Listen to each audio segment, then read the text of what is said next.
Pues venga, vamos a empezar con una oración y abrimos la puerta a José Smith. A ver, Isabel García, ¿nos ofreces tú la primera oración? De acuerdo. Padre Celestial, gracias por esta clase de instituto. Gracias por la oportunidad de escuchar a nuestro maestro y por poder meditar y estudiar estas cosas. Te pedimos, Padre, que nos ayudes a comprender la doctrina de la Iglesia, que nos bendigas para saber enseñarla también a los demás. Ayúdanos, Padre, a ser un ejemplo y te pedimos que nos bendigas con tu Espíritu esta tarde para que podamos entender todas las cosas, para que podamos profundizar en el conocimiento del Evangelio. Y te pedimos, Padre, que bendigas a los que no han podido asistir y también a las personas que necesiten consuelo o que necesiten mejorar su salud. Bendice, Padre, al Maestro y ayúdanos a ser mejores personas. En el nombre de tu Hijo Jesucristo. Amén. Amén. Muchas gracias, Isabel. Pues venga, vamos a compartir. Como habéis leído y hasta habéis compartido ideas en el chat, como dicen, seguramente que estáis muy preparados para compartir todo lo que habéis descubierto. Así que voy a ir poniendo las diapositivas y vamos entre todos a desarrollarlo, porque vamos a hacer como la semana pasada. En lugar de hacer trabajos de grupo, vamos a ir desarrollándolo entre todos hasta el final. Así que José Smith, su misión milagrosa. Y aquí tenemos la primera diapositiva. Todas son párrafos que he sacado de lo que os envié del Elder Dallin H. Oaks, que yo creo que es la persona adecuada para saber sobre José Smith por la cantidad de años que dedicó a estudiar su vida. Si vamos a internet y ponemos Dallin H. Oaks José Smith, ahí tenemos material más que suficiente para conocer a fondo al profeta. Así que yo he seleccionado algunas de las cosas del discurso de Elder Oaks que os envié y vamos ante todos a desarrollarlo. Pues venga, el tema que centra la lección es este párrafo que el propio Elder Oaks pone en su discurso. Pues venga, ¿quién quiere leerlo y lo comentamos? Ánimo. Yo misma. Adelante, misma. A ver si se me oye. José Smith logró más de lo que cualquier otro ser mortal habría podido lograr en un periodo de tiempo tan breve. La única explicación posible es que tuviera ayuda de los cielos. Muchas gracias, hermana Noemí. A usted. Entonces, ¿cuál es la idea que hay aquí resumiendo casi el mensaje del discurso en palabras del Elder Oaks? ¿Cuál es la idea? Pues que con lo difícil que él hizo y siendo quien era, que era un jovencito con poca experiencia de estudios ni nada, pues la única explicación de que todo fuera posible es que Dios le estuviera ayudando, que estuviera detrás de todo ello. Yo lo que hago muchas veces es decir, vamos a ver, a esa edad, ¿qué estaba haciendo yo? José Smith a los 14 años estaba buscando a Dios y lo encontró. ¿Qué estaba haciendo yo a los 14 años? Y así sucesivamente, como vamos a ver. Así que podemos ver que su vida fue corta y lo vamos a comentar, difícil y fructífera, imposible en las circunstancias en las que vivió haber hecho lo que hizo sin una ayuda de los cielos, como bien comenta Noemí. ¿A un comentario más o seguimos con la diapositiva siguiente?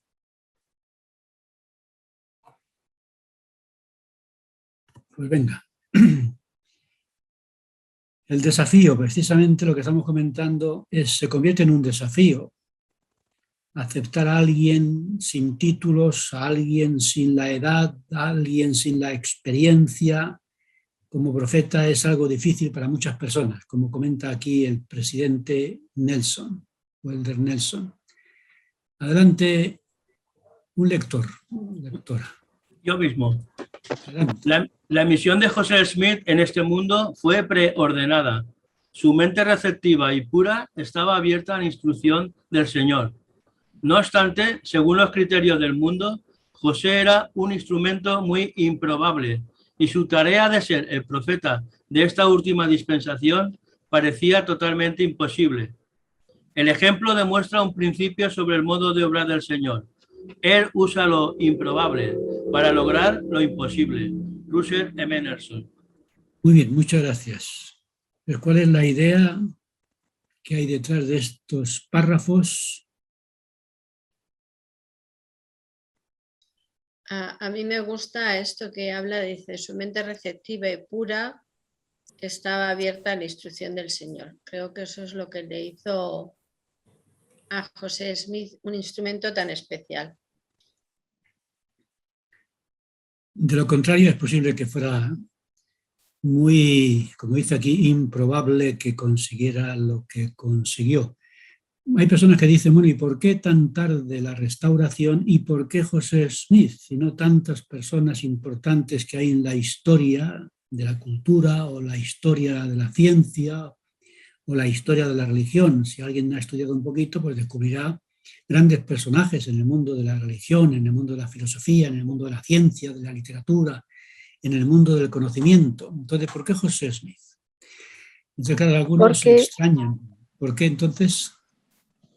Porque él era puro y porque también sabemos que él no tenía mucha cultura, pero eso demuestra una vez más que el Señor deja claro que esta es la obra de él. Es como cuando aquellos guerreros tuvieron que ir a una guerra y escogió a los 300 más de aquella manera, de la forma en que bebían el agua. No quiero decir esto que sea con José Smith, cuidado, pero sí José Smith entraba dentro de todas las improbabilidades para llegar a ser un profeta, pero tenía justo lo que el Señor quería en ese momento, la pureza, el poder escuchar a Dios y seguir y obedecer todo lo que Él decía. Muy bien, Raquel, y además dice aquí que estaba preordenado, es decir, que ya estaba todo previsto, él estaba ya preparado desde el principio y todas las circunstancias formaban parte del plan. Adelante, ¿quién había empezado a hablar? Yo. Me llama la atención cómo los criterios del Señor, o sea, los del hombre no son nada parecido a los criterios del Señor. El Señor tiene su criterio y lo vemos reflejado ¿cómo se llama? En el episodio cuando Samuel fue a elegir al rey, ¿no?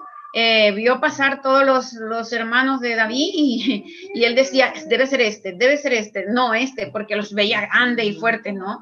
Y entonces el Señor le dice a su mente y a su corazón, no, porque yo no miro lo que mira el hombre, yo miro lo que está en el corazón, ¿no? Entonces vemos cómo esa diferencia del criterio del hombre y el criterio del Señor, ¿no? Como dice también en Salmos, ¿no? O Proverbios, no sé si es que tan grande la distancia del cielo a la tierra, así son los pensamientos del Señor, tan lejos a los pensamientos del hombre. Entonces, lo que el hombre a lo mejor hubiese pensado, no, para restaurar la iglesia tendría que ser un hombre así, que sepa mundo, que sepa hablar muy bien, que tal, pues el Señor buscaba era otra cosa, ¿no? Pureza, sencillez, humildad. Eran las palabras de Isaías, ¿no? Los cielos y la tierra. A mí me gustaría añadir una cosa. Cuando has dicho de pensar, cuando tienes 14 años, pienso, qué joven con 14 años tuvo la fe tan grande como para poner en práctica aquello que sintió cuando leyó en Santiago 1:5, ir a orar y preguntar a Dios. Entonces, quizá por su vida mortal, José Smith nació en una familia donde no tuvo oportunidad de estudiar, pero eso no quiere decir que no fuera una mente y una inteligencia brillante, que luego de hecho lo demostró, porque con la ayuda de Dios pudo hacer muchas cosas en corto tiempo. Pero creo que la fe que él tuvo no siguió los pasos de su familia. Él tuvo la fe suficiente como para decir, no, yo voy a preguntar a Dios. Y fue una oración realmente sincera, una oración que hizo que los cielos se abrieran. Entonces, a veces siempre estamos pensando en José Smith porque no tenía cultura, porque tal, bueno, a veces las circunstancias de la vida no te dejan ir a la escuela o adquirir conocimiento secular, pero eso no quiere decir que no fuera una mente brillante. Por eso cuando Dios hizo la preordenación, es decir, en el mundo preterrenal, que eso es lo que nos enseñan en la Iglesia, Dios habló con nosotros y nos dijo, mira, tú vas a nacer en tal época y vas a hacer tal cosa. Entonces, cuando preparó a José Smith, dijo, mira, tú vas a nacer en circunstancias muy complicadas, es decir, no vas a nacer en el ambiente que te permitirá cumplir tu misión por ti mismo. Una de las cosas que yo he descubierto, y siempre lo he pensado en el Antiguo Testamento por lo menos, que a Dios le encanta pedir cosas que el hombre no puede hacer por sí solo. Decidme algún ejemplo en el Antiguo Testamento que Dios les pide a los hombres, a su pueblo, algo que no pueden hacer sin la ayuda de Dios. Bueno, pues Moisés, ¿no? Sacar a los judíos de Egipto, eso debió de ser, no quiero ni pensar cuando se lo pidiera, la zarza ardiente. ¿Qué respondió Moisés cuando Dios le dijo, oye, vete al faraón y le dices que suelte a mi pueblo? ¿Y qué dijo él? Le dijo que Yo no... estoy tardo. Sí, que como fueras tartamudo te lo habías cargado en el Antiguo Testamento. Bueno, algunos piensan que no es que Moisés fuera tartamudo, sino que hacía tanto tiempo que había salido de Egipto que se le había olvidado el idioma. El idioma, entonces, sí. Entonces necesitaba un portavoz, que en este caso fue Aarón, que sí hablaba el egipcio porque seguía allí. Recordáis que Moisés se crió en la corte del faraón y después tuvo que marcharse de allí por las circunstancias que conocemos, y con tantos años estuvo fuera que ya él decía, yo ahora mismo no tengo el habla para comunicarme con el faraón, ¿cómo me va a entender? Entonces fue Aarón, su portavoz, para poderse entender con el faraón, igual que pasó con José Smith, que era inculto, pero tuvo a Oliver Cowdery, que era maestro de escuela, un hombre culto, y se convirtió en el Aarón de José Smith. Y muchas cosas más. Por ejemplo, cuando tuvieron que ir por el desierto, millones de personas, yo creo que tenían más de 1 millón de personas a su cargo. ¿Cómo dar de comer a 1 millón de personas en el desierto? Pues entonces, el Señor hacía que descendiera maná y codornices. Maná, pero eso, sin la ayuda de Dios, habrían muerto de hambre. También el mismo nacimiento de Jesucristo, porque tenía que ser tan complicado. Tenían que buscarse un sitio, no había sitio ni para que naciera Jesús. Maestro. Maestro. El Mar Rojo en todo el medio, ¿no? Maestro, sí. Adelante. Sí, soy yo. ¿Jimena o Alba? ¿Quién eres? Jimena. Sí, a mí siempre me cuesta participar porque siempre hasta ahora estoy trabajando, pero estaba pensando un poco de qué fue lo que ayudó a José Smith, porque es cierto, él secularmente no tenía una preparación académica como para que pudiera llegar a convertirse en un profeta como la idea que nosotros tenemos actualmente, pero así como él fue preordenado antes de nacer, sus padres fueron un gran apoyo para José.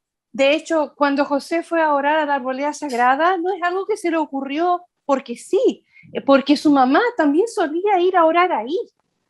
Porque él estudiaba las escrituras, porque su familia lo hacían. Y de hecho, porque la primera persona a la cual él le contó la visión que tuvo fue a su padre, porque la visión de Moroni especialmente, porque el padre de José también había tenido sueños visionarios. Y por eso le creyó inmediatamente. Entonces, José Smith no salió de la nada. Él venía ya preordenado, pero también su familia le dio los elementos, los instrumentos necesarios para que él pudiera desarrollarse como un escogido del Señor. Bien, que su abuelo paterno, Asael Smith, tuvo también una visión. Eso lo iba a decir. ¿Quién lo iba a comentar? A ver, ¿quién dice que lo iba a comentar, lo de el bisabuelo? Que su bisabuelo había sido, A ver, que está fallando la voz. Está fallando. ¿Me oyes? Ahora, es que se le va la voz, a ver. Vale, su abuelo había sabido que iba a haber un profeta en su familia. Sí, o sea, no solamente el abuelo, en general la familia Smith tenía el convencimiento de que alguien iba a ser profeta. Y como el primero no lo fue, el segundo no lo fue, pues ya se pensaba, pues por narices tendrá que ser José Smith. Pues eso tengo entendido. El siguiente, ¿no? Entonces, como bien comentáis, es decir, la formación académica no es lo esencial, es la formación religiosa. Lo otro se puede añadir después. Que José Smith aparte que los profetas antiguos, ninguno fue a una universidad, que yo sepa, tanto en el libro de Mormón como en el Antiguo Testamento. Comentábamos el otro día lo que dices de Amós, ¿no? ¿De dónde salió Amós? Era un conductor de bueyes. Era campesino, ¿no? Ya que estamos, tengo la pregunta, aunque creo que se sale mucho del tema y si no se puede responder, pues no se responde. ¿Isaías qué era antes? O sea, ¿tuvo alguna formación académica o todo fue inspirado? Porque es un poeta Isaías, de la más gran talla. Creo que era un profeta con la nobleza. Es decir, yo creo que era un hombre con una formación muy especial. Era de la nobleza. Creo que él asesoraba a los reyes, por tanto, él estaba en otro nivel social. Pero es cierto que eso no es lo que hace a un profeta. Lo que hace al profeta es que Dios lo llame, y cuando Dios lo llama es porque lo prepara. Eso lo decía el presidente Monson, ¿no? A quien llama, prepara, ¿no? Y califica o cualifica. Muy bien, pues esta es una de las ideas, ¿no? José Smith fue preordenado y Dios lo mandó en las circunstancias, como estáis comentando muy bien, ideales o idóneas para su llamamiento. Tenía que trabajar mucho en el campo, no tenía tiempo para ir a la escuela, sabía las 4 reglas: sumar, multiplicar, restar y dividir. Restar es mejor no aprenderlo, es mejor sumar, ¿no? Entonces él aprendió las 4 reglas y a escribir mínimamente y a leer, como decía Emma Smith, que era mucho más culta. Es decir, pero si mi esposo es incapaz de redactar una carta coherentemente, lo cual se convierte en un testimonio aún más grande del libro de Mormón y todo lo que él hizo después. Por eso, ahora estamos hablando, lo hemos leído antes, ¿no? Que le criticaban porque era inculto, todavía no lo hemos visto, así. Le criticaban porque era inculto, ¿no? Pero quizá uno podría decir lo contrario, precisamente porque era inculto, todavía más podemos ver la mano de Dios en su vida. Sería imposible, como leíamos al principio, que sin la ayuda de Dios José Smith hiciera todo lo que hizo. Maestro, ¿puedo agregar algo a eso? Porque si no después ya no puedo, llega mi jefe y no puedo hablar. Una de las cosas que a mí más me sorprende de José Smith es su humildad. Yo creo que él tuvo muchas cualidades que lo calificaban para ser profeta, pero su humildad, esa capacidad que él tenía de dejar que el Señor moldeara su vida, incluso cuando él cometió errores, porque no era perfecto. Y esa es una de las cosas que a mí más me encanta de estudiar de la vida de José Smith, que aunque él cometió errores, el Señor lo perdonó y aún así siguió confiando en él para que llevara a cabo la obra de la restauración. Y una de las cosas que a José le ayudó en su proceso fue Moroni, porque desde la primera visión pasaron, ¿cuántos años? Pasaron 3 años hasta la primera que Moroni se apareció, pero entre que Moroni se le aparece y le entrega las planchas, pasaron 4 años. Y en esos 4 años, Moroni fue el tutor de José. De hecho, si uno estudia la historia de la iglesia, Moroni se le apareció 22 veces. Y cada vez que se le aparecía era para enseñarle. Él fue su tutor. Así como él fue preordenado para ser profeta, Moroni también fue preordenado para ser el tutor de José Smith, el ángel que le iba a ayudar aquí en la tierra a educarse, a prepararse, porque fue todo un proceso. Es tan maravillosa la historia de José que nosotros podemos ver cómo el Señor fue desarrollando un proceso en su vida, pero José lo permitió. Y creo que ahí está el gran detalle. Él permitió que el Señor trabajara en su vida. Moroni fue su tutor, le enseñó todo lo que tenía que hacer, le entregó las planchas, se las quitó cuando perdió el manuscrito, y José tuvo que arrepentirse, le devolvieron las planchas. Entonces, para mí es impresionante este proceso de que este joven granjero se convirtió en este hombre que, como está en el discurso que usted nos dio, llegó a escribir una declaración tan profunda y poderosa como la carta de Wentworth, y dice, wow, cómo un muchachito de un pueblito en New York fue capaz de llegar a escribir algo tan profundo como lo que leímos en la preparación para la clase. Y eso me da esperanza a mí y creo que a todos, de que si nosotros nos dejamos influenciar por el Señor y somos humildes al extremo de que dejemos que Él moldee nuestras vidas, a lo mejor no vamos a llegar a ser profetas, pero sí vamos a poder llegar a un nivel deseado por nuestro Padre que nos permita volver a su presencia. Muchas gracias. Pues vamos a ver alguna de esas cosas que has dicho en las diapositivas. Muy bien. Entonces, estamos hablando de lo que hizo José Smith o lo que hizo Dios por medio de José Smith. Restauración doctrinal, que el presidente Oakes o el elder Oakes comenta. 10 cosas dice él y yo los he dividido en 2 diapositivas, de 5 cada una. A ver, aportaciones doctrinales a la doctrina cristiana de José Smith. 5 primeras. ¿Quién va a leer? Yo leo. Adelante. Restauración doctrinal por medio de José Smith. Aportaciones a la doctrina cristiana de José Smith con la inspiración divina. La naturaleza del Padre, del Hijo y del Espíritu Santo. El papel de esos 3 miembros de la Trinidad y su relación con los seres mortales. La naturaleza de la caída del hombre. El propósito de la vida terrenal en apoyo del plan del Padre, para que sus hijos logren su destino eterno.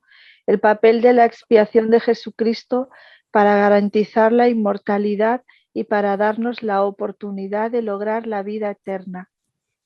Gracias, Raquel. 5 cosas, por tanto. La primera, Dios. Esto que parece una cosa normal, el concepto de Dios estaba totalmente equivocado, incluso entre las iglesias cristianas.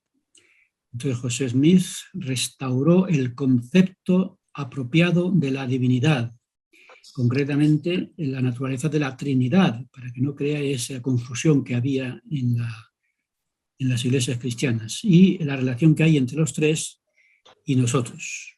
La caída, yo creo que es el gran error del mundo cristiano, la mala interpretación de la caída de Adán, que convierte la caída en la fuente de toda maldad en el corazón de los hombres. José Smith restauró por fin el verdadero concepto de la caída, que formaba parte del plan de Dios.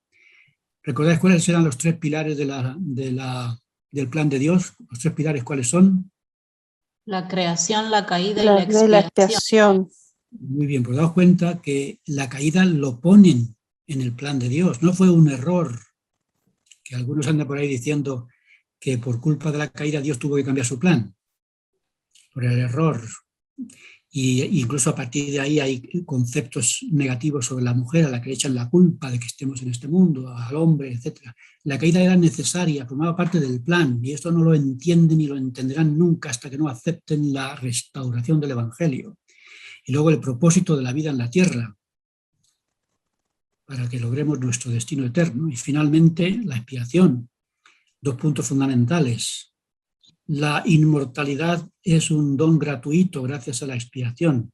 Y luego la vida eterna está a disposición de todos. De todos, no importa si son cristianos o no son cristianos, si han conocido a Cristo, si no lo han conocido a Cristo. Por eso está el mundo de los espíritus, que nos lo mandan al infierno a todos los cristianos que se mueren y a los no cristianos que se mueren sin haberse bautizado o sin haber conocido a Jesucristo, a los paganos. Entonces José Smith acabó ya con toda esta miseria moral que había en el cristianismo, en la apostasía, que echó por tierra todo lo que Dios enseñó en un principio. Por tanto, estos 5 puntos son fundamentales. Había que dedicar una lección entera a cada uno de ellos. En fin, me pongo nervioso porque la restauración es fundamental para acabar ya de una vez por todas con tanta equivocación y tanto error. 5 puntos más. Yo lo puedo leer. Adelante, Pilar. Dice, el lugar del matrimonio terrenal y eterno en el plan del Padre. El papel esencial del sacerdocio y de las ordenanzas en el plan del Padre. La misión esencial de los templos y de las ordenanzas vicarias en el plan del Padre.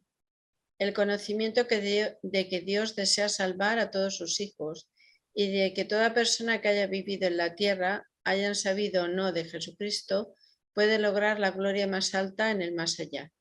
La relación que hay entre las tres fuentes de la verdad sobre el hombre y el universo: la ciencia, las escrituras y la revelación continua.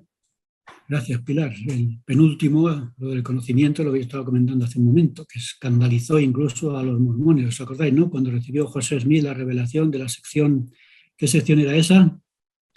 La 76, los 3 grados de gloria.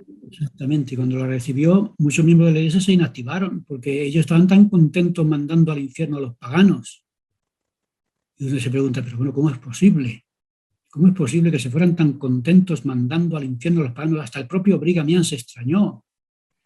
Y se fueron de la iglesia porque a ellos no les gustaba la idea de que los paganos también pudieran ir al cielo. Bueno, pues aquí dice el Elder Oaks que hayas conocido o no a Jesucristo en la tierra, pueden lograr la gloria más alta. ¿Por qué? Pues porque el mundo de los espíritus continúa y da la oportunidad de conocer lo que no conocieron, recibir lo que no recibieron y abrirse puertas que no se abrieron en la vida terrena. ¿Qué culpa tengo yo de haber nacido pagano? ¿No? Bastante pago ya con esa desgracia, para que encima me mandan al infierno cuando no tienen nada que ver conmigo.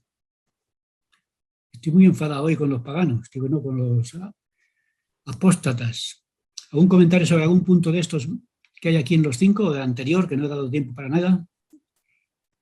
Que justamente José Smith no tenía influenciada su mente por estas ideas de condenación de las personas, sino al contrario, se ve en algunos videos de la iglesia que él le pregunta a su hermano qué es ser salvos. Y él quería eso para sí mismo y para los demás. Y por eso pienso yo que tenía la mente abierta, porque encima su formación fue trabajar en el campo, con la naturaleza, estar en contacto con la creación de Dios.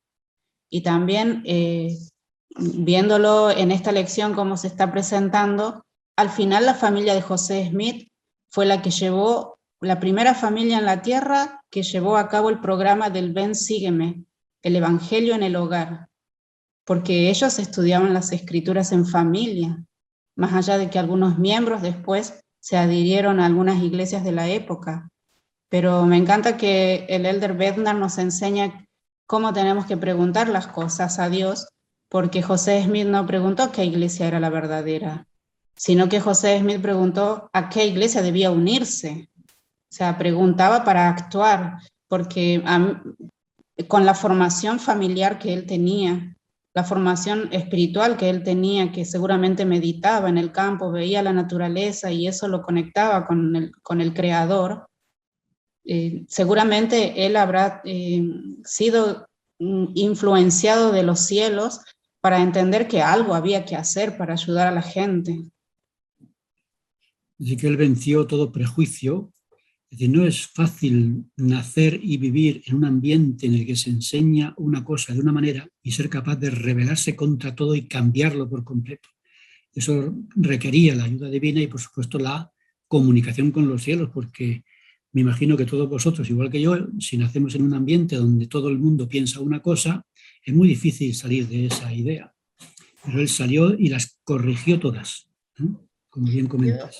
Yo de José Smith, y más, cuanto más leo todas sus revelaciones y todas sus enseñanzas, es que yo creo que fue uno de los hombres que más conoció a nuestro Padre Celestial y a Jesucristo aquí en la tierra, que realmente él llegó a conocerlos. Y por eso es que, no sé, se atrevía a preguntarles, porque todas las revelaciones que tenemos son por preguntas que él hizo, no se le enseñó nada que él no preguntara. Y entonces, yo creo que es de todos los profetas o de todos los que hay escritos, es el profeta que más me acerca a Dios y al Señor, José Smith. Gracias, Pilar. Entonces aquí tenemos un mundo maravilloso para estudiar y aprender. Recordad que yo no veo nada, ¿eh? Si alguien ha levantado la mano... Manuel Parreño tiene la mano. Manuel lo ha levantado. Hay que levantar la voz, no la mano, que yo no veo nada. Manolo. Perdón, por levantar la mano. Una cosa que me llama mucho la atención es la claridad con que recibía José Smith las revelaciones. Por ejemplo, la primera que hay aquí en la diapositiva, el lugar del matrimonio terrenal y eterno en el plan del Padre, en la sección 49, en el versículo 15, dice lo siguiente: y además de cierto os digo, que quien prohíbe casarse no es ordenado por Dios. Es decir, más claro agua, ¿no? Decía las cosas con una claridad tremenda. Por eso creo que él se enemistó prácticamente con todas las organizaciones de la tierra, con la ciencia, con la religión, con el gobierno, porque traía las cosas directamente de Dios. Sí, señor, y eso es muy peligroso. Bueno, no sé si habéis estudiado la vida de Sócrates. A Sócrates lo mataron por enseñar la verdad a la juventud y le dijeron que estaba corrompiendo a los jóvenes. Y decía uno, qué peligroso es enseñar la verdad. Y lo mataron por eso. No les gustó que fuera por ahí hablando claramente a los jóvenes que les quitaba las vendas de los ojos. ¿Qué es lo que pasa hoy en el mundo? Necesitamos que alguien nos saque y nos quite la venda de la ideología, que es la gran miseria humana. Seguimos, pues. El libro de Mormón, dice el presidente Oaks, os extrañará que no hable del libro de Mormón en esta lista de puntos, pero el libro de Mormón merece un tratamiento aparte. Y entonces citó a Richard Lyman Bushman, cuando escribió la biografía de José Smith, que os acordáis que José Smith decía, yo soy como una piedra que se va puliendo, ¿no? Una piedra pulida, según como las piedras en los ríos. Y escribió el hermano Bushman una biografía de José Smith con este mismo título.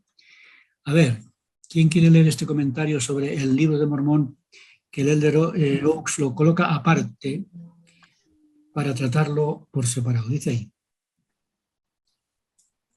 Yo mismo. El libro de Mormón es la fuente de muchas de esas ideas religiosas nuevas y trae un mensaje especial para el país donde nació y para todo el mundo. El libro de Mormón propone un nuevo propósito para los Estados Unidos, llegar a ser un reino de rectitud en vez de un imperio de libertad. Contra el aumento de la riqueza y la desigualdad, el libro de Mormón aboga por la causa de los pobres. Contra un gobierno republicano, propone un gobierno recto de jueces y reyes bajo la ley de Dios. Contra el canon bíblico cerrado y la religión sin milagros, el libro de Mormón defiende la revelación continua, los milagros y la revelación a todas las naciones. Contra el escepticismo, promueve la fe. Contra el nacionalismo, una nación universal.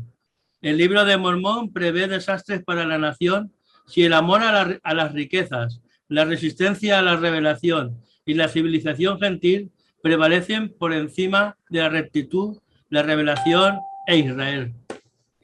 Muy bien, muchas gracias.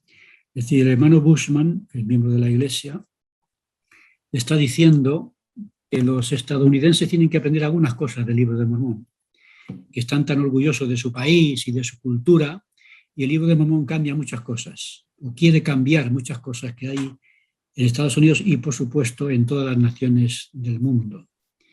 Y aquí hay una lista que necesitaríamos varias lecciones para desarrollarlo. No obstante, ¿a un comentario que queráis añadir? Sí, yo quería hacer un comentario.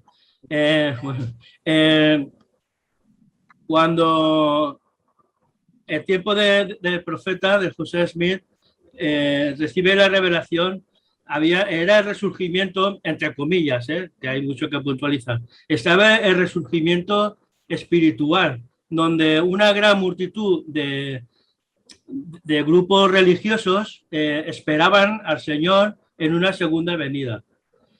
O sea, no esperaban una revelación en cuanto a qué va a hacer Dios de nosotros en este abrir los ojos en forma espiritual, sino que sale, está el profeta que cuando hace lo que todos sabemos, que ora, está con o sea, recibe las revelaciones y recibe la restauración. Es todo lo diferente que en aquel tiempo estaban esperando.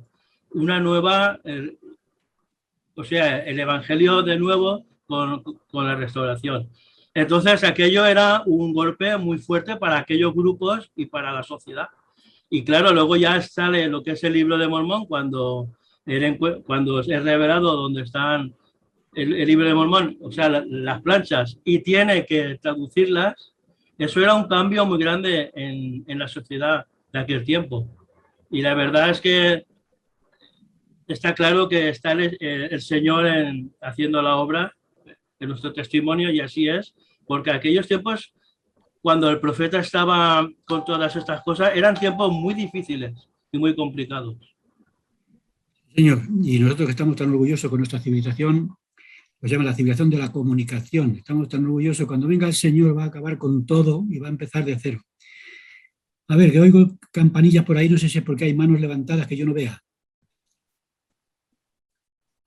Todos... No sé qué son. Pues nada. Era Ya que sabéis. recibía mensajes el hermano que hablaba. Entonces yo no veo nada, así que si alguien quiere hablar, lo único que tiene que hacer es irrumpir y hablar. Así que el hermano Bushman contó esto y sirve para autoevaluación de Estados Unidos y, por supuesto, de todos los demás. Ahora, ¿cuál es la actitud del mundo hacia esta restauración de la que tantas cosas buenas estamos diciendo? Pues, ¿Puedo decir una cosa, papá? Perdona. ¿Me oyes? Adelante. No, es que se me ocurre, como siempre dice que en Estados Unidos en ese momento había libertad dentro de lo que cabe para que la restauración y todo, con el poder que tiene el Señor, si Él hubiera querido, como siempre lo pone muy difícil para demostrar que Él es su poder el que hace que siga para adelante, si Él hubiera querido podría haber hecho que la restauración fuera en cualquier sitio, ¿no? Si siempre sigue esa fórmula muchas veces. Sí, si él hubiera querido hacer un milagro, dice, voy a hacerlo en España, que es imposible, pero como a Dios le encanta lo imposible, pues lo voy a hacer en España. Pero claro, el problema es que en España no hay ni un duro, porque esto es una casa, iba a decir un grupo de miserables. Necesitaba un país grande y con poder económico para llevar a cabo la obra. Y al mismo tiempo le hace falta un milagro, porque todos los países necesitan un milagro para que lo material se sustituya por lo espiritual. Sí. Pero sí, si lo hubiera hecho en África, habíamos dicho, uy, eso sí que es un milagro. Pero bueno, Dios tenía su plan y el plan se llevó a cabo. También, hermano Faustino, la traducción misma del libro de Mormón es un milagro, porque hasta que yo estudié un poco sobre esto, pensaba que Dios le dictaba, y José Smith hablaba lo que recibía dictado, digamos, a su mente, y el escribiente escribía, pero no. José Smith realmente tenía que esforzarse en todo aspecto, en un aspecto espiritual, porque tenía que estar en armonía con su esposa, por ejemplo, porque una pelea con ella interrumpía el flujo de revelación. Tenía que estar bien él mentalmente, emocionalmente, en sus relaciones con Dios y con el prójimo. Y además algo que a mí me parece curioso, por lo menos, es que José Smith siempre necesitó un escribiente, y Dios tiene todo poder, y tal vez podría él haber recibido la revelación, esforzarse por entenderla y ponerla en el papel, pero estamos en este mundo, y en este mundo funcionamos de la manera que el Señor nos ha diseñado, y me pareció un dato curioso entender que el hemisferio cerebral derecho es el que, digamos, es utilizado en momentos de inspiración. Tiene que ver con el arte y con estas cosas del ser humano. En cambio, el hemisferio cerebral izquierdo tiene la potestad sobre el lenguaje, la escritura. Y en el momento en que José Smith estaba recibiendo revelación, si él intentaba escribir, interrumpía la revelación. Por eso el Señor necesitaba otro para que pueda escribir, para que no se interrumpa ese proceso de revelación que José Smith estaba desarrollando. Cierto. Y el mundo de lo que se llama la traducción del libro de Mormón es todo un mundo, eso para estudiar es apasionante, cómo lo hizo, y en fin, que se convierte incluso en una herramienta también de los anti-mormones. Así que es un campo muy interesante de la traducción del Libro de Mormón que algunos todavía no han entendido. Ahora, lo que estábamos comentando, José Smith, joven, en lugar de ser un testimonio, se convierte en un desafío para algunos. Es una cosa extraña. Entonces, dice aquí, un profeta demasiado joven.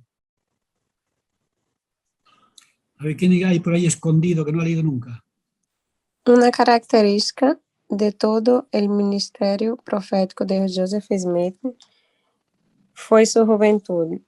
Tenía 14 años cuando fue testigo de la primera visión, 21 cuando recibió las planchas de oro y solo 23 cuando terminó la traducción del Libro de Mormón. En menos de 60 días de trabajo.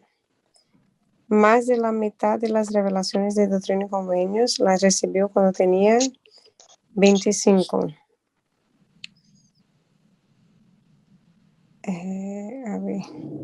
25 años o menos. Tenía 26 cuando se organizó la primera presidencia y algo más de 33 cuando escapó de su encarcelamiento en Missouri para seguir dirigiendo a los santos. Tenía solo 38 y medio cuando lo asesinaron. Algunos investigadores aceptan las doctrinas principales del Evangelio, pero no pueden aceptar la que el padre y el hijo visitaron a un muchacho de 14 años, ni que tradujera el Libro de Mormón y llegara a ser el profeta que sabemos que fue. Muchas gracias. Así que se maravillan pero no lo pueden aceptar. Es decir, como no entra en su mente que un muchacho de 14 años vaya a ver al padre y al hijo, habiendo tanta gente mayor y mejor preparada, o que el Libro de Mormón, traduciéndolo de unas planchas de oro que están en egipcio reformado, que no tiene diccionario, que nadie lo sabe, que nadie tiene idea, y además en las circunstancias que lo hizo cuando lo estudiamos. Entonces dicen, el Libro de Mormón me parece una maravilla, pero no acabo yo de creer que lo tradujera, porque es que esto no es posible.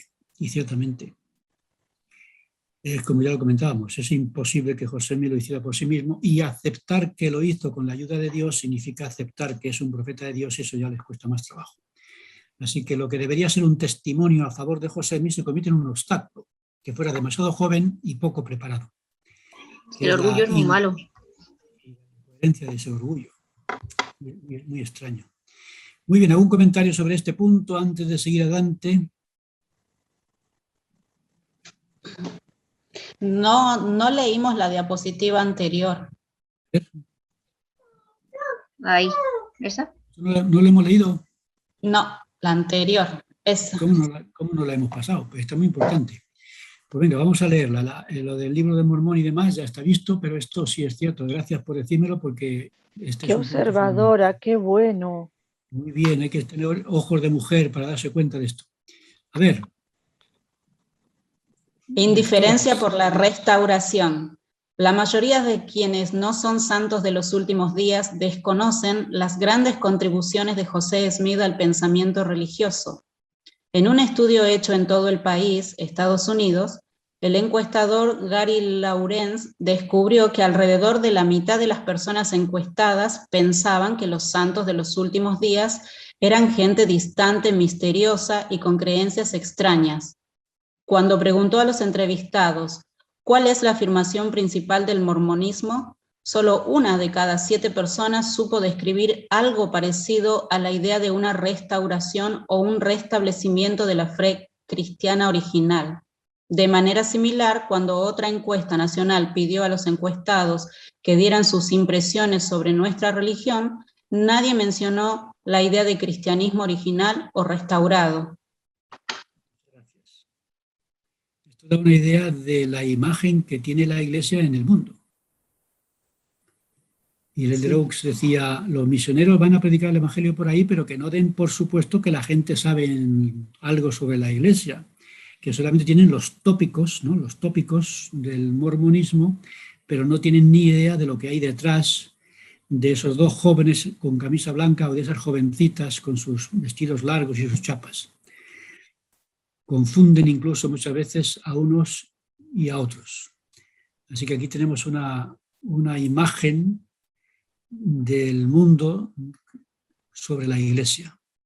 A ver, algún comentario de estas encuestas que se hicieron y son de 2008, es decir, no están tan lejos.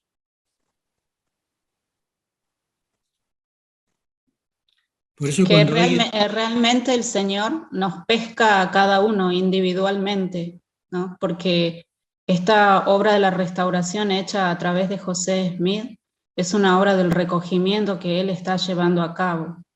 Por lo menos en mi experiencia personal, cuando yo escuché a los misioneros que me relataron la primera visión de José Smith, aunque yo no sabía, en ese momento estaba sintiendo el Espíritu Santo y sabía que lo que me estaban diciendo era verdad. No tenía ninguna duda y no tenía ninguna intención de preguntar a nadie, ni consultarlo, ni confirmarlo, porque en ese momento lo supe. Pero yo no era consciente de que estaba sintiendo el Espíritu Santo, ni que estaba sabiendo una verdad tan maravillosa. Y con el tiempo, esta revelación, esta experiencia de sentir por el poder del Espíritu Santo que realmente José Smith vio al Padre, vio al Hijo, y que fue llamado por ellos, para mí era una garantía de que el Libro de Mormón era verdadero. Y nunca pregunté si el Libro de Mormón era verdadero hasta que pasaron algunos años y en las clases escuchaba esa invitación en alguna que otra lección en la que participaba. Y era como una espina que me punzaba de que yo nunca había preguntado y que mi seguridad estaba en haber sentido el Espíritu Santo de que José Smith había visto al Padre y al Hijo. Entonces yo sabía que el Libro de Mormón era verdadero porque no se iba a dar a un hombre la obra de traducir un libro que no sea verdadero, y que la Iglesia de Jesucristo de los Santos de los Últimos Días era la Iglesia restaurada del Señor, porque Dios no iba a llamar a un hombre, darle una obra de traducir un libro y establecer una iglesia falsa. Así que de todos modos sentí esa insistencia de hacer la pregunta, y en una ocasión en que mi alma, mi espíritu estuvo predispuesto, y me arrodillé y le pregunté al Señor si el Libro de Mormón es verdadero. Y lo que puedo compartir es que la voz del Señor habló a mi alma y solamente me dijo: ya lo sabes. Como le dijo a Moroni, ¿no? Digo a Oliver Cowdery. Muchas gracias. Yo, todos los que somos conversos, yo me convertí a los 20 años, tenemos una experiencia. Mi experiencia fue que yo encontré mucho más de lo que buscaba. Es decir, yo no buscaba tanto. Es como con mi esposa, yo pensé que era, pues eso, una mujer para casarme, y con el tiempo he descubierto que es la mujer más maravillosa que hay en el mundo, mejorando lo presente. Entonces, cuando encuentras la iglesia y los misioneros te empiezan a enseñar, te enseñan 100 veces más de lo que tú estabas buscando, porque la restauración es tan milagrosa que trae principios que tú jamás habías ni siquiera imaginado. Por tanto, yo me vi desbordado por completo y, por supuesto, positivamente. Así que esa es la idea. La conversión es descubrir a un Dios que es más generoso en su restauración de lo que el hombre pudiera esperar. ¿Algún comentario o seguimos avanzando? Seguimos con esto. Esto ya lo hemos visto. Entonces, la vida de José Smith. Comenta el Elder Oaks algo sobre José Smith, algo personal. Adelante. La vida de José Smith fue corta y muy difícil. Cuando tenía unos 7 años, por ejemplo, estuvieron a punto de amputarle una pierna y se tuvo que someter a una dolorosa operación para salvarla. Por la pobreza de su familia y siendo un muchacho todavía, se ve obligado a trabajar muchas horas para ayudar en casa, y eso le impidió recibir la necesaria formación escolar. Mientras trataba de cumplir con la enorme responsabilidad de su sagrado llamamiento como profeta de la restauración, tuvo que trabajar como granjero o comerciante para proveer sustento para su familia. Además de todas estas dificultades, tuvo que huir continuamente de aquellos que intentaban quitarle la vida, hasta que finalmente lo asesinaron. Por cierto, tengo una pregunta respecto a lo que estaban hablando antes, que no creo que tenga que ver exactamente con esto, pero es la siguiente. Me pasó que cuando yo estaba recibiendo las lecciones tenía la sensación de que bautizarme tendría que ser el logro de mi vida, ¿sabes? Lo veía como algo demasiado lejano, a pesar de que se ve que era verdad. Aún así me bauticé, pero ¿qué haría usted como misionero al respecto? ¿Cómo intentaría ver a la persona que el bautismo no es el final, sino tan solo el principio? que es algo que por lo menos a mí como converso me cuesta ver y que he notado que muchas personas tienen una visión similar. Piensan que el bautismo es el fin. Sí, o sea, yo lo veía y he notado que, o sea, como trabajé bastante con los misioneros, noté que muchos lo veían como el logro de su vida, ¿sabes? Como que no lo hacen porque no se sienten perfectos para ello, a pesar de que tienen un testimonio, y se les enfría. Y yo tengo una sensación similar, pero me atreví. ¿Qué es lo que te convenció a ti? Para que me des una pista. Bueno, yo ¿Qué estuve te una noche convenció a ti que el entera bautismo es el principio? Toda la noche en vela. como, o sea, estuve una noche entera pensando al respecto y arrepintiéndome de todos los pecados que había cometido antes. Y no sé, supe que tenía que hacerlo, o sea, lo hice porque era lo correcto. Aunque también es parte de mi personalidad a veces atreverme a hacer locuras. No locuras muy como, yo que sé, un deporte extremo, pero sí, por ejemplo, no sé, asumir retos difíciles. Pero para personas que no tengan las hormonas tan alborotadas, tal vez, no sé si si ese plus lo tengan. Creo que es una pregunta bastante complicada, pero ¿cómo le hacemos ver a la gente que el bautismo no es el último día de universidad, sino el primero? Yo creo que eso es algo que se tiene que descubrir en la carrera de vida que cada uno tenemos, como el matrimonio. Uno no sabe dónde se está metiendo hasta que ya está dentro. Como es ese final feliz y comieron perdices para siempre, pero no, ahí es el comienzo de una lucha que es ya de toda la vida. Entonces yo creo que quizás es un pequeño ejemplo de cómo también el bautismo es una historia de amor en la que descubres que tiempo después que no es el final de comieron perdices y para siempre, sino que es el principio de un gran camino de lucha. Sí, es algo individual de cada uno porque al final después uno se descubre si es el que ha sido sembrado al lado del camino, el que ha sido sembrado en las espinas, y bueno, y uno se puede ir si es que tiene esa intención, porque es una cuestión de albedrío. Cuando yo sabía que era verdad, no entendía que el bautismo era importante y me impedía bautizarme el hecho de que eso representaba en la mente que yo tenía antes traicionar a mi familia, porque me lo habían dicho, si yo hacía esto iba a traicionar a la familia, porque era la primera que se iba a salir de la religión que traíamos de generación en generación. Y a mí me asustaba el hecho de que ellos piensen, sobre todo mi papá, la figura paterna, quien generalmente la mujer admira mucho al padre, y él consideraba una traición que yo me bautice, y eso me infundía temor. Pero también cuando entendí que estaba eligiendo entre Dios y la religión que tenía antes, ya no tenía excusas y tenía que tomar la decisión. Y vengan las consecuencias que vengan, el poder me lo dio Dios, porque yo no soy tan valiente por mí misma, pero sentía las escrituras, sentía su voz y todo lo que estaba aprendiendo, de que ese era el camino y que era mi tiempo, y Él fue el que me dio el valor. Yo no sé si he entendido bien tu pregunta, Daniel, pero yo creo que como misioneros, lo que hacen los misioneros es llevar el mensaje de la restauración del Evangelio, pero el Espíritu Santo es el que trabaja con cada persona que investiga o que quiere conocer la Iglesia. Y entonces el Señor y nuestro Padre Celestial conoce a cada uno de sus hijos y el Espíritu Santo habla a cada uno de la manera en que va a ser más efectiva. Y luego ya depende de cada persona el hecho de que quiera aceptarlo o no.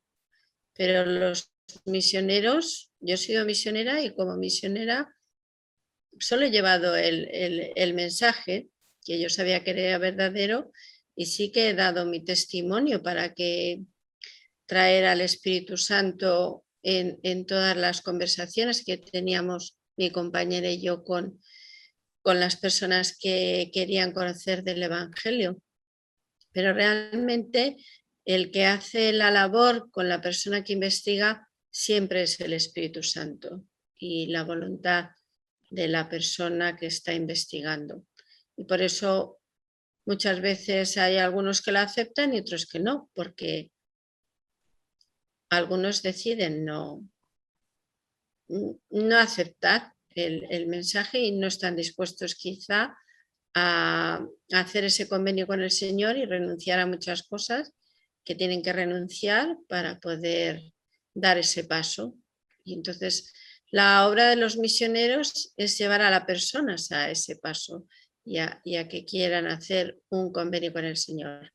Y luego ya después, como ha dicho muy bien Noemí, luego después ya se descubre que has empezado en un proceso y que luego hay un largo camino por delante. La pregunta de Daniel es cómo enseñar al investigador que el bautismo es el principio y no el final, para que no vaya posponiendo el bautismo al final de su vida. Y claro, eso me imagino que se puede enseñar con la simbología del bautismo. El bautismo es nacer de nuevo, no morir de nuevo. Entonces, con el bautismo naces de nuevo y empiezas una nueva vida. Pero en fin, es como lo que habéis explicado, para ir poco a poco explicando a todos y nosotros mismos que cuando nos bautizamos nacemos a una nueva vida y empezamos esa vida nueva. Por eso el bautismo es principio y no final del proceso que estaba comentando Daniel. Entonces, lo que estabais comentando antes también, de cómo José Smith aprendió todo lo que aprendió, aquí el Elder Oaks lo desarrolla también brevemente este resumen mío. Adelante. Recibió formación de lo alto. Leo yo. Ya sabemos que José Smith apenas pudo ir a la escuela y tuvo, por tanto, una escasa formación académica. Pero José tenía gran facilidad para aprender y dijo además que recibió enseñanzas de mensajeros celestiales y de las revelaciones de Dios. Cuando José exhortaba a sus seguidores a vencer sus imperfecciones terrenales, no se consideraba superior a ellos y estos lo amaban por esa razón. En un sermón que pronunció algo más de un mes antes de su asesinato, declaró: «Nunca les dije que era perfecto, pero no hay error en las revelaciones que he enseñado». Muy bien, y todo esto resume parte de lo que habéis estado comentando. Es decir, en José Smith hay dos partes. La parte humana, un hombre inculto con sus defectos, y luego la parte divina, que son las revelaciones. Y él hace una buena división aquí, una especie de disección perfecta. Es decir, yo no soy perfecto, pero no hay error en las revelaciones, porque una cosa soy yo y otra cosa son las cosas de Dios. Dios ha restaurado el Evangelio por medio de mí y no hay error ahí. Luego sí, por supuesto, en mi vida habrá errores, pero una cosa es el José Smith hombre y otra el José Smith profeta, que el Elder Oaks desarrolla en este discurso: José Smith profeta, José Smith hombre. Y esta frase yo creo que hace una disección clara de lo que es José Smith como hombre y como profeta. Como hombre no soy perfecto, pero como profeta no hay error en nada que Dios ha manifestado por medio de mí. Y ahí deja él dicho esto para dejar bien claro que una cosa es la formación académica, con los errores que podamos tener, y otra cosa es la formación religiosa, que lo recibió de lo alto y por tanto ahí podemos entregarnos a juzgarlo, si queréis, juzgar las revelaciones, no lo que él diga por su cuenta. Por ejemplo, cuentan que José me dijo una vez en una conversación que había gente en la luna. Cuando se descubrió que era imposible que hubiera personas en la luna, dijeron: este es un profeta caído, este no es un profeta. Y decía José: dejadme que de vez en cuando comente yo algo como persona, no me persigáis con un papel y un lápiz para apuntar todo lo que yo diga. Cuando yo dé una revelación, podéis apuntarla y ahí no hay error. Pero cuando yo haga comentarios, que espero que tenga oportunidad de comentar de vez en cuando algo como hombre, entonces ahí podéis comentar lo que queráis, decir de mí lo que queráis. Así que esta división es muy importante y lo habéis comentado anteriormente. ¿Queréis añadir algo sobre este punto que ya habéis visto anteriormente?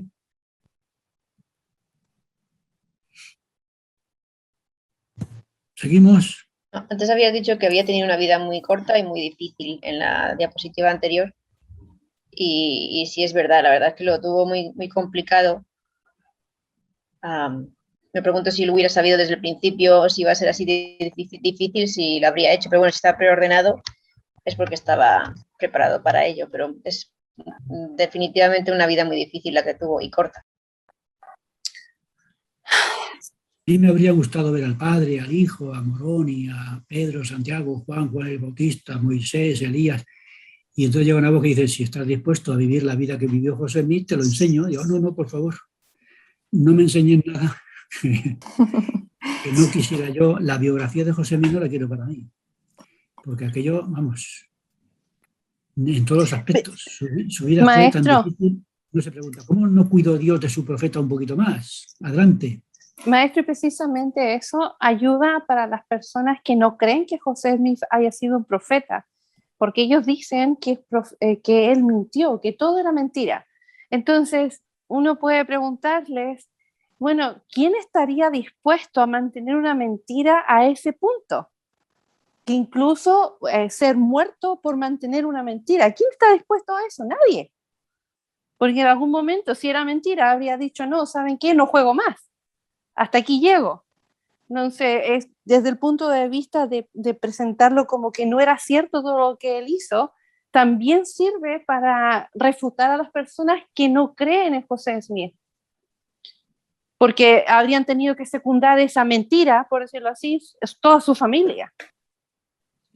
Muchos le habrían denunciado con el tiempo. Aunque él estuviera loco y hubiera querido seguir adelante, muchos lo habrían denunciado. Tal cual. En esta diapositiva lo comentamos, como tú estás diciendo muy bien. Los que le conocieron testificaron de lo que tú estás comentando, que también es muy importante, porque es posible que una persona sea tan loca que siga hasta el final con su locura, pero claro, los de alrededor dirían es que estaba loco. Y aquí tenemos un testimonio extra. Una cosa solo quería comentar. En su discurso de la Liaona de 1996, el elder Oaks habla del punto de ingenuidad que tenía José Smith, que una de las primeras revelaciones que recibió la dio al mundo, la dio a conocer al mundo. Se trataba de una regañina gorda de nuestro Padre Celestial por haber perdido las 116 páginas del Libro de Mormón. Y habla de este punto de ingenuidad y de obediencia que tenía siempre José Smith como algo a destacar de él. Quiero citar algo de la Conferencia General de abril de 2020, que de hecho es el primer discurso después del mensaje de apertura, y es de Russell Ballard, que dice: con frecuencia me he preguntado por qué José y Hiram y sus familias tuvieron que sufrir tanto. Quizás porque a través de su sufrimiento llegaron a conocer a Dios de maneras que no podrían haber sucedido sin Él. Y yo pienso que esto no solamente se aplica a ellos, se aplica a todos nosotros. Cierto. Bueno, a ver, no sufrimos tanto como ellos, pero pasamos pruebas y tienen eso. Cada uno sufre lo suyo. No se te oye, papá. No te oigo. Pero Isabel, léenos, Isabel, esta parte. Adelante, Isabel. Sí, es que tenía puesta la... Vale, pocos hombres han sido objeto de más ataques a su obra y a su memoria que José Smith. Después de su muerte, juzgaron a 5 hombres en Illinois por la participación en su asesinato. Durante más de 10 años, exploramos minuciosamente bibliotecas y archivos de todo el país en busca de datos sobre este juicio que tuvo lugar en 1845 y sobre las personas que participaron en él. Repasamos las palabras y acciones de ciudadanos de Illinois que conocían en persona a José Smith, de unos que lo amaban y arriesgaron la vida por él, y de otros que lo odiaban y conspiraron para asesinarlo. En nada de lo que descubrimos en las actas originales del juzgado y en el testimonio de aquel largo juicio se reveló nada deshonroso en contra de José Smith. Así que recordad que el elder Oaks es un especialista, era un juez, ¿no? Decían que él iba para el Tribunal Supremo de los Estados Unidos si no lo hubieran llamado como apóstol. Y entonces él cuenta su época de estudiante, su época de profesor de Derecho y las investigaciones que hicieron él y otros estudiantes y las conclusiones a las que llegaron después de años de estudio, y una conclusión que llegaron aquí en el juicio contra los asesinos de José Smith es que en ningún momento, porque ahora dijeron matarían a José Smith, pues algo haría, ¿no? Dicen, no hubo nada deshonroso en José Smith que justificara el asesinato.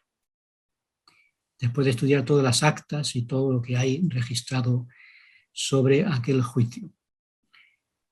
Y más cosas que vamos a leer ahora. ¿Algún comentario? Solo que esto se lo dijo el ángel Moroni cuando lo visitó la primera vez. En una de sus visitas le dijo que se iba a hablar bien y mal de él, y se cumplió. Hombre para bien y para mal. Jueces. ¿Qué decían los jueces de José Smith? Yo lo leo. Adelante. Los jueces a favor de José Smith. Los enemigos de José Smith lo acusaron de estafa en diversas ventas de propiedades, en su mayoría un hombre de la iglesia. Una serie de procesos judiciales que se alargaron casi una década. Examinaron las acusaciones de forma meticulosa. Finalmente, en 1852, mucho después del éxodo de los santos de Illinois, por lo tanto no había posibles razones políticas ni de otro tipo de que alguien favoreciera a los santos ni a su profeta, un juez federal puso fin al litigio, fallando a favor de José Smith, afirmando que no cometió estafa ni otro tipo de irregularidades. Muchas gracias. Si recordamos las acusaciones de algunos apóstatas contra José Smith, es que él se estaba aprovechando de los santos para enriquecerse. Bueno, pues aquí tenemos testimonios en contra. De todas maneras, el que conoce la vida de José Smith, me parece a mí que enriquecido, que estaba siempre viviendo de prestado de un lado para otro, pero en fin, todavía hay gente que tiene el descaro de decir que estaba ahí para aprovecharse y enriquecerse a costa de los demás. Bueno, pues aquí tenemos un juez federal, independiente, que no había ninguna irregularidad en lo que se decía de José Smith, en este sentido. Todo esto lo recoge el Elder Oaks con otro de los estudiantes que investigaron los juicios a José Smith. ¿Algún comentario? Que realmente José Smith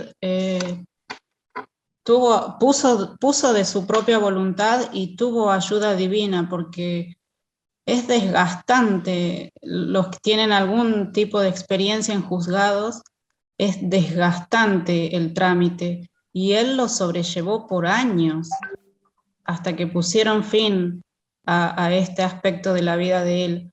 Pero realmente tuvo que haber sido bien entero mentalmente y emocionalmente para sobrellevar esa carga, y encima esa carga temporal de acá de la tierra, de una altura celestial, y a la vez estar dirigiendo, recibiendo conocimiento celestial. Cierto, y además lo vamos a ver ahora, ¿no? A ver, para resumir lo que tú has comentado, juicios contra José Smith, esto que lo desgastaron tanto. ¿Qué pone aquí? Por lo general, los historiadores han afirmado que José Smith tomó parte en unos 40 litigios judiciales, como máximo, pero en la actualidad, gracias al trabajo realizado en The Joseph Smith Papers, sabemos que el número supera los 220. ¿Imagináis? 220 juicios que tuvo que soportar. Por eso se convirtió en un experto. Es como la madre que tiene muchos hijos, que tiene que ir al médico todos los días, se convierte en una especialista en medicina infantil, ¿no? Bueno, pues José Smith, al final, como habréis leído en el discurso del Elder Oaks, se convirtió en un especialista en el mundo del derecho, de tanto juicio que tuvo que soportar. Seguimos, ya para ir terminando. El mundo jurídico, como comento yo ahora. A ver, adelante. Yo lo leo. Adelante. A ver, José Smith y el mundo jurídico. 3 autores santos de los últimos días han escrito lo siguiente sobre este aspecto de la vida del profeta. Con su gran participación en el sistema jurídico, Smith aprendió rápidamente las reglas del juego y usó lícitamente dichas reglas a su favor y para su plena y legítima ventaja, esforzándose por hacer uso total de las nuevas oportunidades y protecciones que concedían las leyes de la joven nación. Sus elecciones de formas jurídicas y su conducta dejan en claro que estaba bien informado sobre las cuestiones legales y que tomó medidas concretas para aplicar la ley plena y correctamente. Estos 3 autores añadieron lo siguiente. Como acusado, nunca lo condenaron por ningún delito penal. Siempre que lo juzgaron en una audiencia justa, Se declaró que era un ciudadano íntegro y honrado. 220 veces, ¿no? Lo juzgaron por todo tipo de denuncias, les denunciaban desde fuera y desde dentro. Y nunca he encontrado nada contra él. Todo esto es lo que comentan los investigadores, ¿no?, de este mundo jurídico. Seguimos y terminamos. Honorable y virtuoso José Smith. Comentarios de los que lo conocieron. Adelante. Quienes mejor entendieron la personalidad de José Smith fueron los hombres que estuvieron junto a él en la dirección de la iglesia. Su hermano Hiram, que decidió morir a su lado. John Taylor, que también estaba con él cuando lo asesinaron, dijo: testifico ante Dios, ángeles y hombres, que era un hombre bueno, honorable y virtuoso, que su forma de ser, tanto en público como en privado, era irreprochable y que vivió y murió como un hombre de Dios. Brigham Young afirmó: no creo que haya nadie en la tierra que lo conociera mejor que yo, y me atrevo a decir que con excepción de Jesucristo no ha habido ni vive en esta tierra un hombre mejor que él. Lo que decíamos antes, ¿no? Los que lo conocieron dijeron estas cosas. Claro, alguien diría, claro, como eran miembros de la iglesia, pues se verían. A veces sabéis que los peores enemigos de la iglesia siempre han sido los propios miembros, ¿no? Los apóstatas siempre han sido los culpables de todos los problemas de José Smith. Los apóstatas que lo acusaban y lo persiguieron. La obra de José Smith, ya como un resumen que dio el elder Oakes. José Smith tradujo. José Smith tradujo y publicó el Libro de Mormón en Nueva York. Organizó la iglesia en Nueva York y luego la trasladó y estableció en Ohio, Missouri e Illinois. Fundó ciudades, incluso Kirtland, Fastweb y Nauvoo. Llamó y capacitó a cientos de líderes de la iglesia. Estudió hebreo y la Biblia. Fundó la Sociedad de Socorro en Nauvoo. Dirigió comercio solo y con socios. Fue promotor inmobiliario y construyó templos. Escribió y publicó artículos y editoriales. Tuvo una familia numerosa y acogió un amplio círculo de amigos. Y sirvió en diversos cargos cívicos, por ejemplo, comandante jefe de una importante legión de milicia y alcalde y presidente del tribunal de la ciudad de Nauvoo. A menudo hablaba en los servicios de adoración semanales, dedicaciones y con demasiada frecuencia en los funerales. Atrajo a decenas de miles de seguidores, impulsando a oleadas de conversos a emigrar a los Estados Unidos.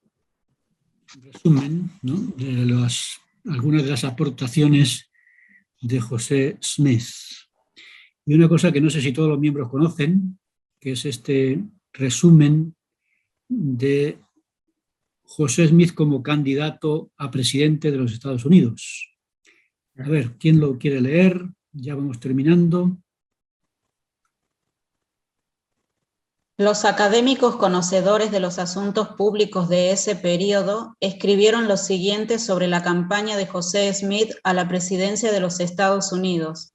Aunque quizás no tuviera serias posibilidades de ganar las elecciones nacionales de 1844, compitió hábilmente como un candidato independiente que tenía verdaderas intenciones de impulsar reformas legales en el país. Esperaba mejorar la opinión pública sobre cuestiones trascendentales, entre ellas la esclavitud, la libertad de culto, las cárceles y las tierras del Estado, y trabajó para lograrlo. José Smith y Robert F. Kennedy siguen siendo los únicos estadounidenses asesinados mientras eran candidatos a la presidencia de los Estados Unidos. Sabéis que a José Smith lo asesinaron cuando estaba de candidato. Incluso algunos decían que lo asesinaron por razones políticas, por esta decisión. Decían que José Smith quería ser presidente de Estados Unidos para establecer en Estados Unidos una especie de Estado religioso, ¿no? Una especie de Estado teocrático a semejanza de Nauvoo. Entonces, claro, dicen que algunos dijeron: tenemos que acabar con José Smith porque lo único que nos faltaría es que fuera presidente de los Estados Unidos y convirtiera a todos los Estados Unidos en una teocracia. Y entonces fueron a por él y lo mataron. Otros dicen que no, que las razones fueron puramente religiosas. Y la historia de su candidatura, lo podéis ver en el manual de Instituto de Historia de la Iglesia de Jesucristo, en el Meridiano de los Tiempos, la dispensación del Meridiano de los Tiempos. Hay un capítulo donde viene el programa político de José Smith y muchas cosas más. Yo tengo un libro que se llama La candidatura mormona a la presidencia de Estados Unidos, donde habla de todos los candidatos mormones que ha habido en la historia, y José Smith fue el primero. Y como dice aquí, junto con Kennedy, el único que murió en la lucha por conseguir este puesto de presidente de los Estados Unidos. José Smith decidió esto cuando vio que ni demócratas ni los Whigs, los republicanos, querían hacer nada por ellos, así que al final dijo: la única solución para Estados Unidos es que haya un presidente que no sea presidente de ningún partido, sino presidente de la nación. Y se presentó como candidato y lo mataron antes de las elecciones.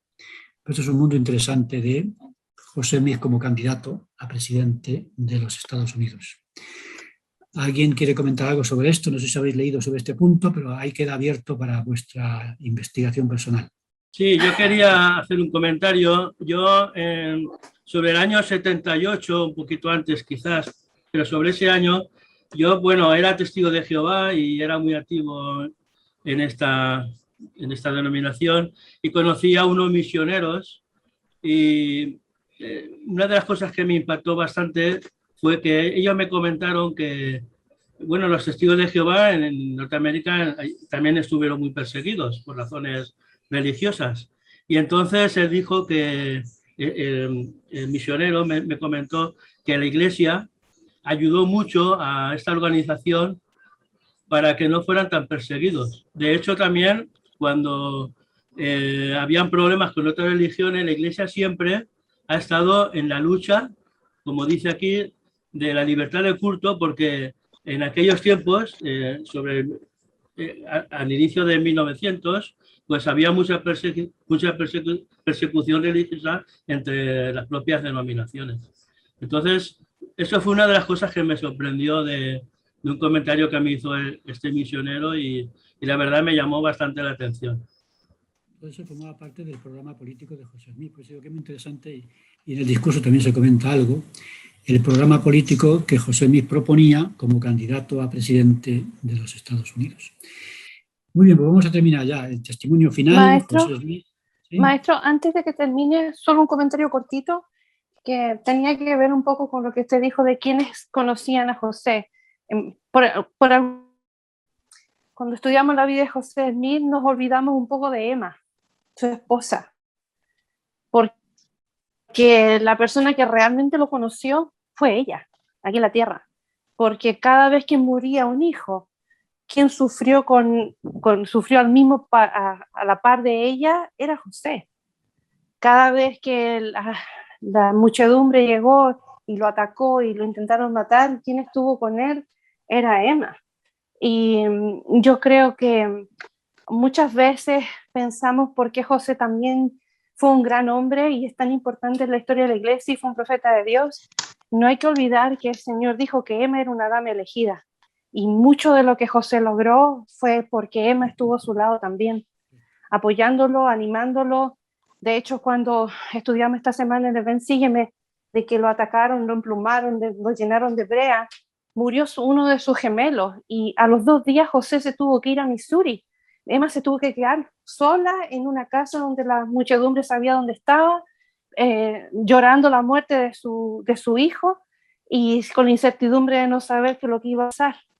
Entonces, yo creo que también es bueno mencionarlo dentro de la José, su esposa. Muchas gracias. También podríamos decir, por tanto, que si era duro ser profeta, tampoco era fácil ser esposa de un profeta. Cierto, y el apoyo de ella era fundamental para él.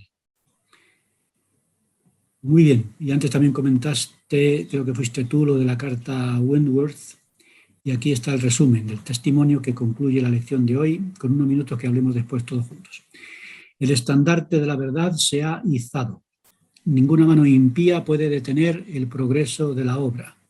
Las persecuciones podrán encarnizarse, los populachos se podrán combinar, los ejércitos podrán juntarse y la calumnia podrá difamar.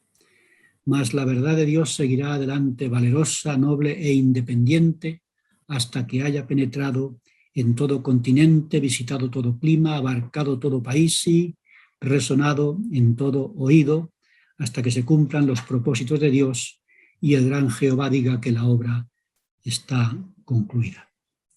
Estas eran las palabras de José Smith, con una fe absoluta en la obra que Dios le había encomendado. Por tanto, esto resume, en cierta manera, todo lo que José Smith tenía en su mente y en su voluntad. Y de esto pues podemos dar testimonio todos, que él siguió hasta que Dios permitió que lo mataran y dejó ya la semilla para la restauración que hoy estamos disfrutando. Vamos a terminar entonces con unos comentarios entre todos. Voy a ver si recupero las fotos y hablamos. A ver, ¿algún comentario sobre este punto? Esto es lo que como misioneros en misión, esto lo memorizábamos. Esto lo memorizabais. Las palabras estas. Yo quiero decir algo. Adelante, Esto no Daniel. es solamente obra de los misioneros. De hecho, ahora mismo hay muy pocos misioneros en el mundo y es una de las razones por las que más me siento impulsado a servir, aunque lo he tenido del deseo de hacerlo desde que me bauticé, pero en este momento en el que hay tan pocos misioneros, se podría decir que el grueso de esta obra recae en los miembros. Y me gustaría que eso fuera como parte principal del mensaje, porque dentro de unos meses, si realmente salgo a la misión, muy probablemente gran parte de mi tiempo voy a estar diciendo a los miembros, por favor, colaboren en la obra. Así que lo digo desde ya también, por favor, colaboren. Vas preparando el camino, muy bien. Bueno, pues a mí también me gustaría comentar que el propósito de mi esposa y un servidor estamos trabajando pues para llegar a ser misioneros, aunque seamos mayores, pero esa es nuestra meta. ¡Excelente! Veo que no os desanimáis. ¿Quién ha dicho presidente por ahí? Ha dicho excelente. dijo excelente. Yo había entendido presidente.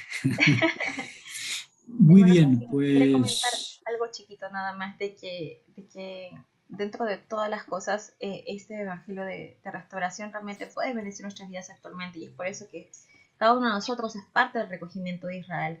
Por eso el profeta José Smith selló ese testimonio con sangre, porque Jesucristo sabía y sentía que cada uno de nosotros, o sea, como descendientes de las lamanitas, y vamos a florecer, y también tanto los judíos gentiles, todos sus rodillas se doblarán y confesarán que Jesús es el Cristo. Entonces la obra no ha terminado, entonces nuestro deber es establecer el Sion ahora. Entonces debemos continuar adelante, debemos seguir avanzando. Y muchas gracias por este curso, porque a mí me ha servido un montón para comprender muchas más doctrinas y poder ayudar también a familiares y amigos que se van a inscribir también en otro periodo también para seguir llevando el curso. Gracias.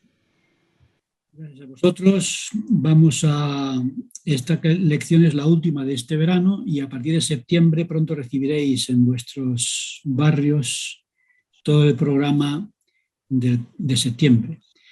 Yo voy a mandaros después un fragmento de vídeo que me ha mandado mi querido Manuel Parreño, que está aquí. Manolo, ¿cómo lo conseguiste ese fragmento? ¿Quién te informó de su existencia? Cuéntanos. Abre el sonido para que te oigamos. ¿Cómo Me lo conseguiste mandó esto? mi hijo porque él sabe que soy muy aficionado a los buenos vídeos y buenas historias. Y entonces me pareció impresionante desde el punto de vista de una... Ella es la que habla en el vídeo... A ver, psiquiatra no, ¿cómo es esto otro que hay? Una ¿Psicólogo? ¿Psicoanalista? Psicoanalista. Una psicoanalista que el vídeo nada más y nada menos se titula ¿Por qué un ateo debería enseñar que Dios vive a sus hijos? O la religión a sus hijos. Entonces da una explicación de por qué la mayoría de los jóvenes están como están, por qué hay una situación de depresión galopante, y a mí me pareció muy interesante. No es de nuestra iglesia, pero es igual. Como dijo un profeta, creemos en la verdad allá donde esté o se predique. Entonces me pareció tan magnífico, y como sé que a ti también te gustan los buenos vídeos, pues por eso te lo mandé. De hecho, el profeta Nelson dijo lo siguiente: se necesita fe para enseñar el evangelio a los niños de manera secular. Bueno, pues vamos a mandarlo. Manolo, ¿lo mando yo o lo mandas tú? Bueno, Bueno, tú no tienes como tú tienes el grupo... Sí, tú no estás en el grupo, entonces lo voy a mandar yo. Ese vídeo que voy a mandar es un fragmento que sirve como conclusión al curso de religiones del mundo, porque tenemos ahí una psicoanalista, psicoterapeuta o como queramos llamarla, explicando de la importancia de la religión en el desarrollo equilibrado de los hijos. Y habla de la religión en general, la religión en general. De manera que es muy importante esta idea que nuestros hijos se críen en un ambiente religioso, porque la creencia en Dios es el fundamento de toda moral, el fundamento de toda ética, y es fundamental, es esencial para el desarrollo equilibrado de nuestros hijos. Así que os lo mandaré y al verlo está en inglés pero con subtítulos. Así que el que sepa inglés lo escucha directamente y el que no pues lo va leyendo y sirve de casi de complemento al curso de religión del mundo, la importancia de la religión en términos generales en el desarrollo de la persona y especialmente en el desarrollo de los niños dentro de la familia. Así que le agradezco a Manolo que lo haya mandado y lo vamos a distribuir. ¿Cuánto cobramos, Manolo? Pues dilo tú, que conoces a tus alumnos. Un comentario de texto. Vamos a cobrarles que se gradúen todos, que terminen las asignaciones. Muy bien, pues nos vamos a ver cuando Dios quiera. Este curso termina aquí y en septiembre se continúa. ¿Alguna pregunta antes de ofrecer una oración y marcharnos a descansar al sofá? Yo quería compartir de que con la muerte de José Smith no se acabó la obra que el Señor inició por medio de él, sino que las personas que escuchen este video sepan que hoy en día hay un profeta en la tierra, que en una sucesión ininterrumpida desde José Smith fueron llamados por Dios y puestos para dirigir la iglesia, y que ellos no son profetas de los miembros de la iglesia de Jesucristo, de los santos de los últimos días, son profetas de Dios para el mundo, y están al servicio de todos los que quieran recibirlos. Tuve la oportunidad de conocer al presidente Nelson cuando él fue enviado a Argentina por el presidente Hinckley, y él dijo, yo serví una misión en 2004-2005 y en esa ocasión le escuché, y él dijo que el presidente Hinckley lo mandó a Argentina antes a ayudar a los santos y a todo el pueblo argentino, porque la Argentina había tenido la experiencia del corralito, y el presidente Nelson en ese momento del Quórum de los 12 Apóstoles le dijo al presidente Hinckley, ¿y cómo voy a ayudar al pueblo argentino? Y el presidente Hinckley le contestó, enseñe a pagar los diezmos. Entonces ellos no solamente nos bendicen a los miembros de la iglesia, sino que bendicen a todo el mundo. Muchas gracias, Alba. Así que Faustino, ¿me permite un comentario? Adelante, Julio. Más que nada, la importancia de estos cursos de instituto, Faustino, sinceramente nos hacen crecer mucho la fe, nos ilustran, nos orientan, nos apoyan muchas veces todo este conocimiento precisamente para tomar buenas decisiones que debemos de tomar dentro de nuestros llamamientos. Para mí ha sido una carrera muy vertiginosa el estar dentro de la iglesia, tal y como lo comentó ahorita Daniel. Esto no termina con el bautismo. Al contrario, para mí ha sido ya 3 llamamientos en 2 años. Ha sido algo muy vertiginoso. Créeme, todavía estoy un poquito aturdido. Pero sin embargo, el apoyo de estas clases, de estos cursos, así como los comentarios de todos los compañeros de quienes he aprendido bastante, o sea, es una... Me llevo, pero de veras, toda una biblioteca de conocimientos de todos ellos, sus experiencias tan bonitas, obviamente, pues todo, no se diga obviamente pues con tu guía, Faustino, que sinceramente para mí ha sido muy grande, todos los contenidos me han reforzado mucho y me ayudan, la verdad, me ayudan bastante para poder llevar a cabo lo que me tiene encomendado el Señor. Les agradezco a todos infinitamente por tantos comentarios, por tantas experiencias que han compartido Y obviamente pues a nuestro maestro le agradezco que haya compartido todo su conocimiento. Eso es lo que quería comentar. Gracias, Julio César. Alguien estaba preguntando, cuando publiquen los cursos, que se llama lo del Instituto Sin Fronteras, cuando yo reciba el programa yo lo pongo en el grupo, pero aún así también lo recibiréis por ahí en los grupos de adultos solteros y demás. Entonces, cuando yo lo reciba lo pondré en el grupo y los demás que lo vayan compartiendo para que de aquí a septiembre os vayáis preparando. Lo decía Ángeles porque como es una de las que estudié desde Estados Unidos, para ver cómo se podía enterar. Pero lo pondrás en este grupo entonces. Diga, mira, este es el programa con todos los maestros y sus ofertas, lo ponemos en el grupo y ahí los tenéis.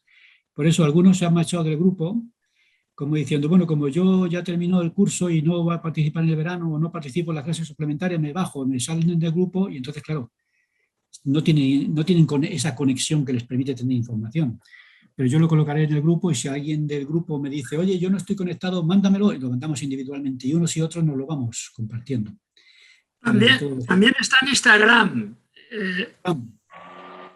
Sí, el enlace también ya algunos. El enlace, por ejemplo, hay gente... Carla ha mandado ahí un enlace. Sí. Hay gente que ya lo sabe sin haberlo mandado yo. Es decir, ahora mismo lo va a saber todo el mundo. El mensaje de la restauración de los cursos de septiembre. No se te oye. Pues nada, el mensaje llegará, sobre todo como dice Manolo, porque algunos alumnos ya lo saben antes de que se publique. Sí. Muy bien. Pues muchas nada. gracias a Manuel y a Faustino, que ambos se jubilan, pero ha sido toda una vida de enseñanza y de iluminar y ayudar. Y así que yo también me uno a los agradecimios por todo y por esta clase y todo. Pero si se jubila, ¿qué como significa? maestros? ¿Que no va a ser más maestro? Os seguro que seguirán enseñando, pero hay que darles una medalla. Enseñaremos en la sombra. Pero enseñaremos. No, Espera, yo o sea, quiero ¿eso que quiere decir Faustino que se retiran siga. de instituto? Bueno, como yo soy medio católico todavía, porque yo tengo medio cerebro, todavía es católico, y el otro medio no está muy católico, pues estoy en el jubileo. No Así te que el jubiles Señor, nunca. no te jubiles, por favor, no te jubiles todavía, que hasta la pizarra mía llora cuando dice adiós. Ay, Manolo, no te marches, Manolo. No se Bueno, pueden jubilar porque yo los encontré recién y estoy muy lejos de España. Así es que por la salud espiritual de los que estamos en este lugar de Estados Unidos, ojalá que no se jubilen. Y muy agradecida por todo lo que ustedes han hecho. ¿Qué haremos pues? Sí, no. En la vida preterrenal. Bueno, pues muchos abrazos para todos y nos veremos. La última Gracias oración. por a ver. todo. Gracias, Faustino. Gracias. Muchas gracias. Gracias. Muchas gracias. Muchísimas gracias. Chicos, no os vayáis. Claro, que vamos a orar. Saludos a Miquel. Vamos a orar. A ver, Liliana María, ¿estás por ahí, Liliana? Sí, claro. Nos ofreces tú la última oración y con tu oración nos despedimos. Hasta luego. Vale, gracias otra vez.